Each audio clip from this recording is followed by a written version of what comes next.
सोने के पिंजरे में एक तोता कैद था और तोता बोलने वाला था। राजा जी के यहाँ पर यह प्रथा थी कि महीने में 2 बार कथा होती थी और कथा सुनाने के लिए जब भी पंडित जी आते, जब भी वो अध्याय खत्म करते तो हर अध्याय के आखिरी में कहते हरि मिले तो बंधन छूटे। और जैसे ही पंडित जी ये कहते तोता कहता पंडित झूठा है। और जैसे ही तोता ये कहता पंडित जी के लिए सिचुएशन अजीब हो जाती, हर बार एम्बैरेसिंग सिचुएशन हो जाती। 2-3 बार तो चल गया, लेकिन पंडित जी को लगा कि तोता मानने वाला नहीं। पंडित जी अपने गुरु के पास गए और गुरु जी को बताया कि वहाँ पर जब राजा के यहाँ पर कथा सुनाता हूँ और कहता हूँ कि हरि मिले तो बंधन छूटे, तो तोता कहता है कि पंडित झूठा है।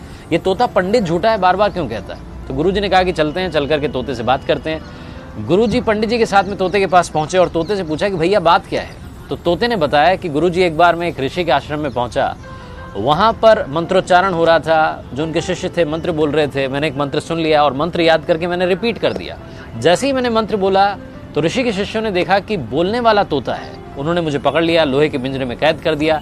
एक बार ऋषि के आश्रम में उनके एक शिष्य थे, सेठ जी, वो आए, उन्होंने मुझे देखा कि बोलने वाला तोता है, वो अपने साथ में ले गए और ले जा करके मुझे चांदी के पिंजरे में कैद कर दिया।